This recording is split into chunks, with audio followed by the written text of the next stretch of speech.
mabait lang kayo kasi nandito si Mami. Pero pag tayo-tayo na lang, mga makasarili kayo. Pag wala na si Mami, pababayaan niyo ulit kami. Sumusobra na! Tama na to! This is enough! Sobra na! Ang bad-bad niyo! Wala kayong pakialam sa akin! Palagi na lang si Ate Vicky! Palagi na lang si Tama na! Sinabi ko ng tama na eh. Ayaw niyo pang tigilan. Ano? Tayo! Positive. Buntis ako. Magkakaanak na tayo, Freeland. Tama ba na sumbatan niyo siya at sabihin niyo na siya ang dahilan kaya kayo nagkahiwa-hiwalay? Parang hindi niyo naaalala kung papaano tayo nagkasama-sama. Kung anong klaseng hirap ang pinagdaanan natin para magkasama-sama tayo ulit. Tapos aawayin niyo lang ang kapatid ninyo. Siya yung babaeng sumampal sa akin. Bakit kasama ko siya dito sa litrato? Magkakasama nga kami maginan pero nagkahagulo naman kami. Hindi mo naman dapat solohin yung problema eh. Ang kailangan mo dyan, yung may makakasama ka. Bakit kasi hindi mo na lang ako tanggapin sa buhay mo? Sinong babaeng ito? Bakit kasama ko siya sa litrato, Vicky? Nakilala mo yung babaeng yan bago ka maaksidente. Obsessed na obsessed sa'yo yung babaeng yan. Tignan mo, akala mo kinasal kayo? Hindi!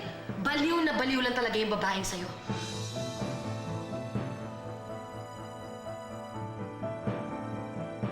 Hindi galit ang mami nyo sa inyo. Kaya lang, napagtuunan niya si Shine dahil ngayon lang sila nagkita. Gusto lang sigurong bumawi ng nanay niyo kay Shine. Kuya Rigor, hindi lang naman si Shine yung nakiwalay sa kanila eh. Pati kami. Kami naghirap kami bago namin siya nakita. Tapos ngayon, wala siyang ibang kinampihan kung hindi si Shine. Pagbigyan ninyo ang mami nyo. Ngayon lang kayo nagkita-kita. Gusto pa ba ninyo na magkakagulo na naman kayo uli?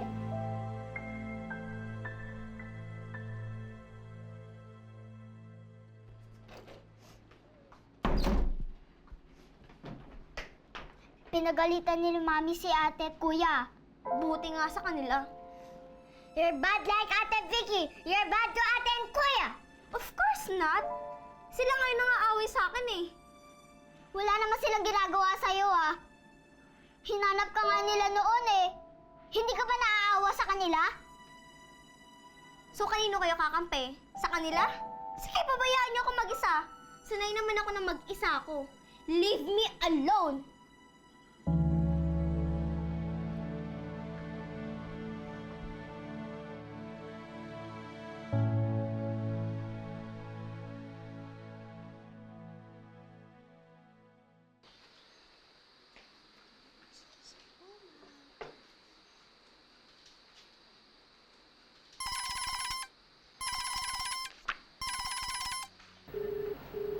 Sumagot ka, Vicky. Sumagot ka. Iisa lang naman ang pwedeng tumawag dito. Dahil iisa lang naman ang tinawagan ko gamit ng number na to eh. O bakit? Anong kailangan mo, ha? Gusto kitang makausap dahil may importante akong sasabihin sa'yo. Ano? Binigay ko na sa'yo ang anak mo. Ano pang gusto mo sa akin? Gusto kong sabihin sa'yo ng personal ang mga demands ko. Ikaw ang gusto kong makausap. Unless gusto mong si Froilan ang hanapin ko at kausapin ko.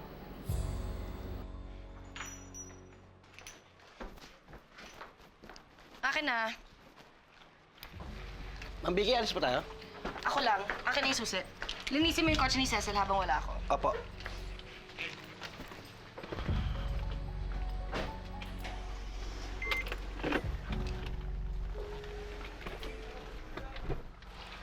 Vicky!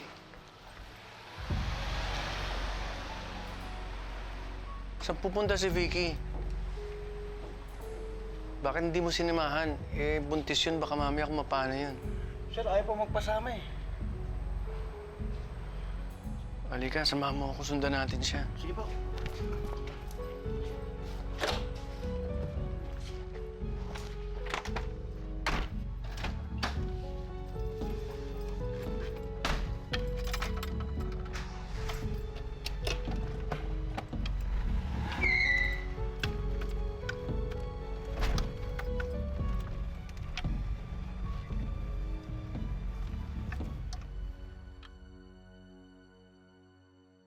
Sabi ni Manang Doris, umalis daw si Mommy.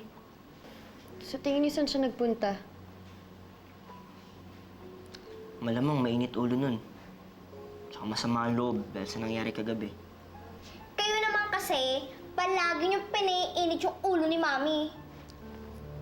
So, kami pa yung may kasalanan? Sa amin mo pa sinisisi? Shine, di mo ba naisip na lahat to nagsimula dahil sa'yo? Dahil selfish ka? Shine, wala ka ng ibang inisip kung hindi yung sarili mo. Parati mo na lang pinalalabas na ikaw yung victim sa lahat ng nangyayari. Ate, mag-admit ka na lang kasi. May fault ka din naman eh. Ate Shine, say sorry to ate and kuya na. Sige! Magkampi-kampihan kayo! Ako na yung mali! Lagi naman ako eh! Kung ayaw niyo sa akin, mas lalong ayoko sa inyo. Uuwi na lang kay Mami Vic at Daddy. I hate you, all of you! Shine! Kuya, si Shine! Shine! Ate Shine! Shine, teka lang!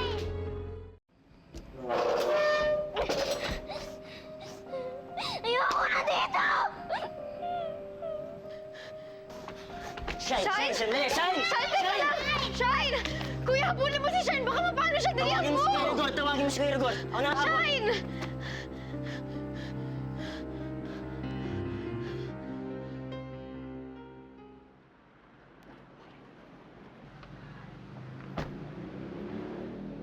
Ano naman kalokohan to, ha, Olivia? Hindi to kalokohan, Vicky. Natatandaan mo ba nung sinabi mo sa akin na pangit ako? Na mukhang losyang ako? Na ang baduy-baduy ko? Sana naman tiningnan mo muna yung sarili mo sa salamin bago ka nagsalita. Pinagsasasabi mo. Teka muna! Patapusin mo muna ako! Simula dyan sa gamot na ginamit mo para matuwid yung buhok mo, hanggang dyan sa sapatos na suot-suot mo, hanggang dito sa magarang kotse na ginagamit mo, lahat yan, nanggaling yan sa pera naming mag-asawa. Wala ka ngayon kung hindi dahil sa pera namin. So ano to? Sinusumbatan mo ako? Sinasabi ko lang kung ano ang totoo. Pagod, dugo at pawis ang pinuhunan namin ni Froilan para umasenso kami. Siguro naman hindi masama para maghabol ako kahit konti lang para sa kinabukasan ng mga anak ko, hindi ba?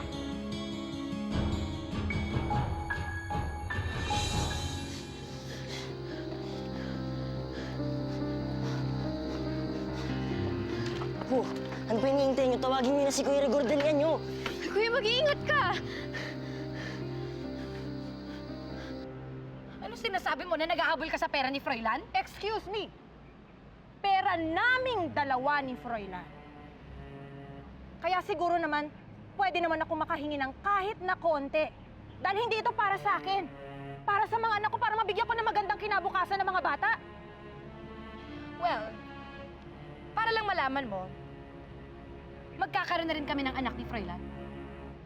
Magkakaroon na kami ng baby na nangangailangan rin ng magandang kinabukasan na sinasabi mo. Buntis ka? That's right, Olivia.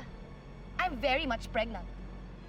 At itong baby na to, I'm sorry to say, pero mas mahal to ni Froilan kesa sa mga anak mo. Kaya pwede ba, tigilan mo na kami? Akala ko ba nagkaroon na tayo ng kasunduan? May mga pinirmahan ka ng papeles, di ba? Walang kwenta yung mga papeles na yon. Walang kwenta rin yung kasal ninyo ni Froilan. Kahit saan tayo makarating, kami pa rin ang may higit na karapatan sa lahat ng kayamanang pinundar naming mag-asawa. Karapatan? Gusto mo ng karapatan? Pwes, tanggapin mo tong karapatan mo! Pwes, Olivia! Pwes, hayop ka! Hayop ka! Bakit hindi ka pa namatay nun?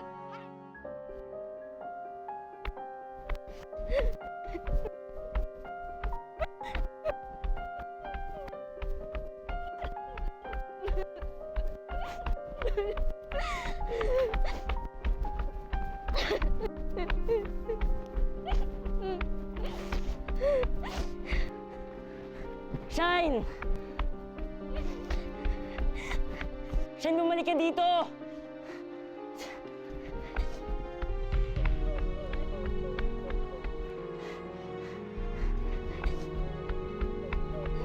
Shine, sandali! Ano ba? Ano ba? Kahit anong paayos mo, budhi mo, bulok! Malandi ka! Maganda ako, sexy at bata. Ikaw lang siyang matalo. Kung ayaw mo makinig sa akin, kay Froilan ako makikipag-usap. Froilan, tulungan mo ako. Tulungan mo ako dahil bigla-bigla na lang ako sinugod at sinaktan ng babaeng yan. Teka muna. Ikaw ang unang sumugod sa akin. Ikaw ang unang nanabunot. Huwag mong babalik na rin ang mga storya. Vicky, anong nangyari? Si Olivia. Sabi ko na nga ba, meron siyang masamang binabalak eh. Alam mo ba na sinaktan niya ako dahil gusto niyang mawala. Gusto niyang masaktan at mamatay ang baby natin. Hindi totoo yan. Bakit ka ba nagdadagdag ng mga storya? Napakasinungaling mo talaga. Di mo ba kami titigilan? Froilan, gusto lang naman kitang kausapin Kung ano man ang nakaraan natin, matagal nang tapos yun. Umalis ka na sa buhay namin.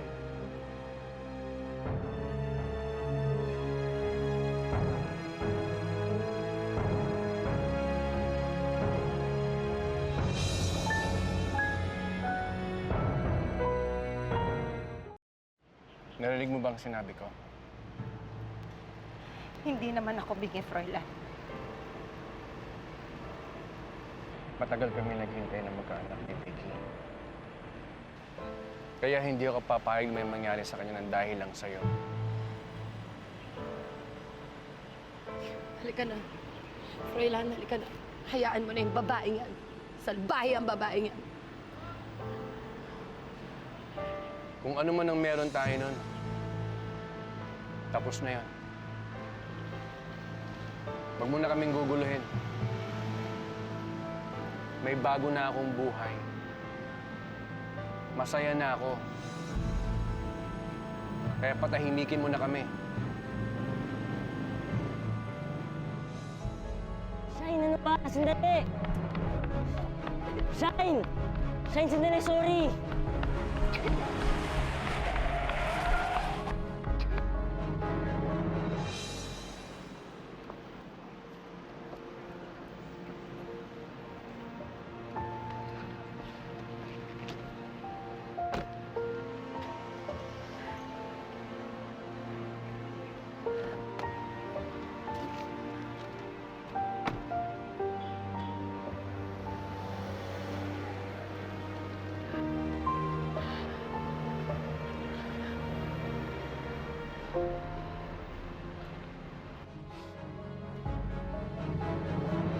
Shine! Shine! Shine!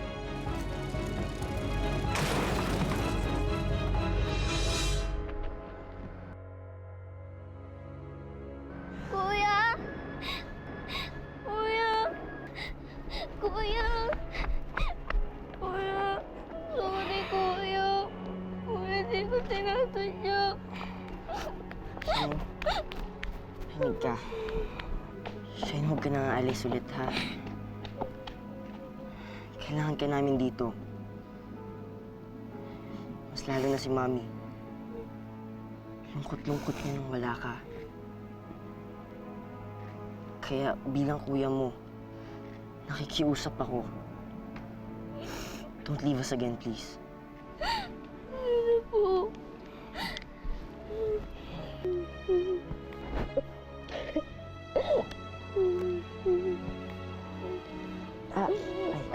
Sorry po, kuya.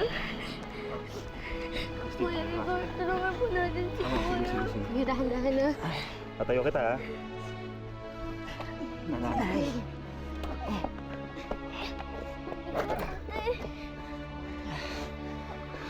Aray, aray. Go. Shine, dito na.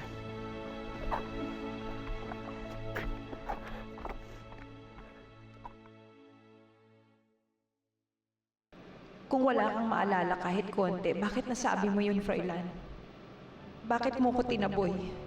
Ako ang ina ng mga anak mo. Tapos inanakan mo pa yung kabit mo. Hayop ka. Hayop.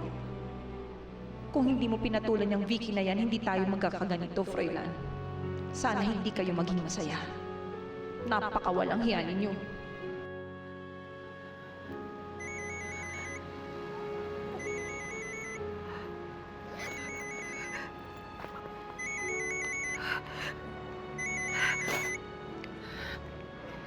Hello? Yes, Faye? Si Justin? Anong nangyari kay Justin?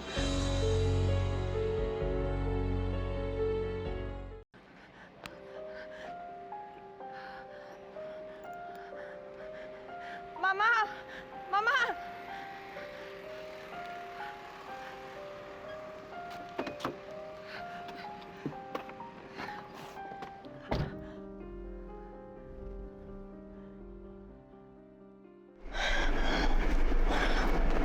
Sigurado ko bang kaya mo kumaan mo na ng doktor? Baka kumapano yung baby na. Hindi na. Okay lang. Okay lang ako. Don't worry. Kasalanan ng baby na yun. Babae pa talaga yan. Sabi ko naman sa'yo, di ba? Salbahe talaga yun. Huwag ka mag-alala, Vicky. Hindi ko na siya hayaang lumapit sa'yo, Vicky. Babantayan kita. Oras na lumapit siya, bubulis ko na talaga siya. Hindi na ako papayag na masaktan ka niya.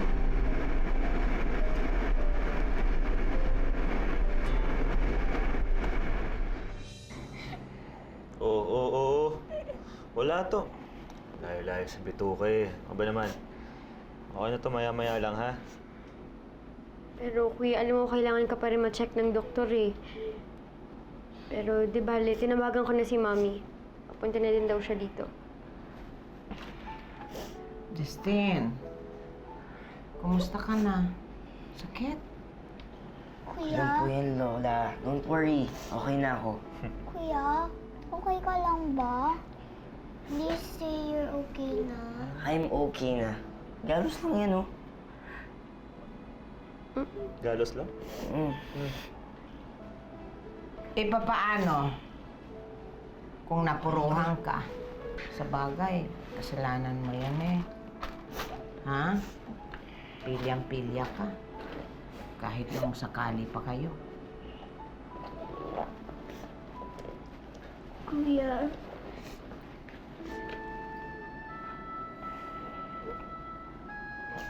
Kuya.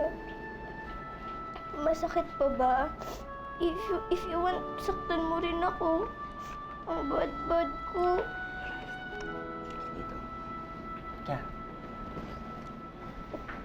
Shine, alam mo hindi ko magagawa yun. Kasi si Mommy and Daddy, kahit kailan di tayo pinalo, never nila tayo sinaktan. Kaya hindi ko rin magagawa yun sa'yo.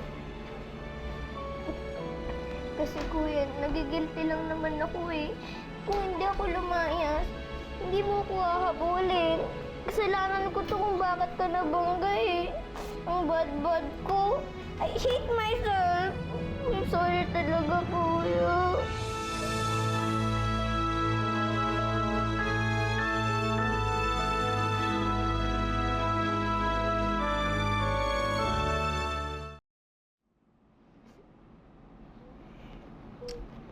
Shine, stop crying na. Tahan na. Besides, okay na ako. Tsaka isa pa, di ba? Di ba kuya mo ako? Ako si Kuya Justin, kaya dapat palagi akong strong. Strong ako para sa inyo. Alam ko naman na pinagsasabihan niyo ako.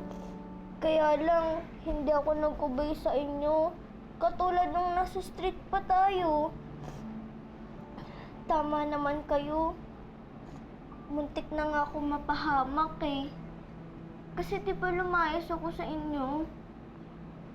Tapos ngayon, na-aksidente ka pa nang dahil sa akin.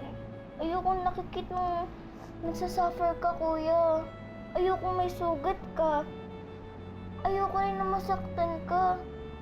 Kasi you're still my kuya.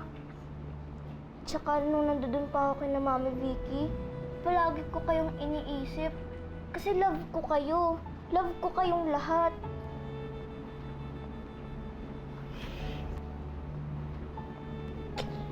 Kasi naman eh, sino ba nagsabi hindi ka namin love dito? Tsaka Shine, ano ka ba?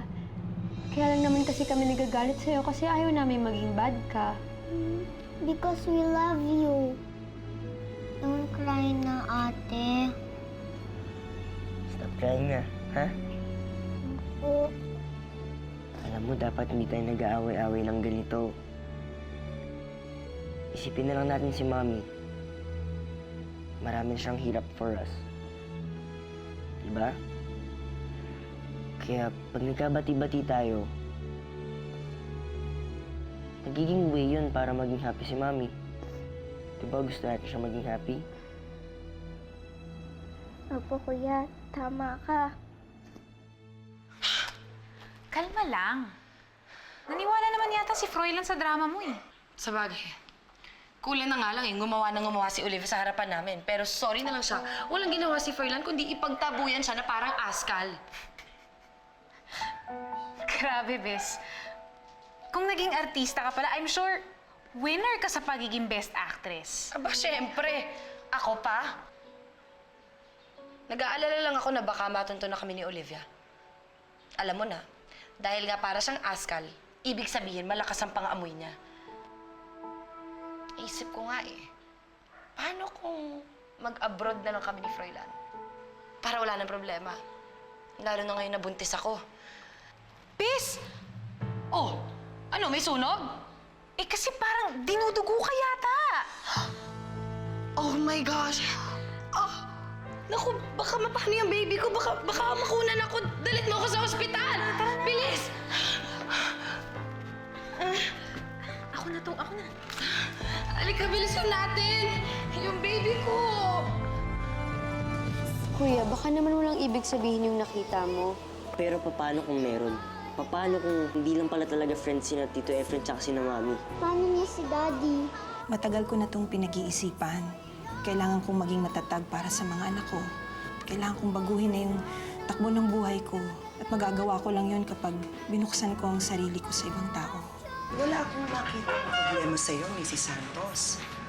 Some women have spotting during ovulation, which is very normal.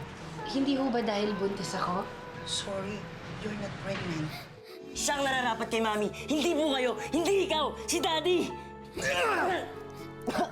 Tapatin mo ako, Vicky. Vicky, halos 2 buwan ka ng buntis. Bakit meron ka pang pregnancy test?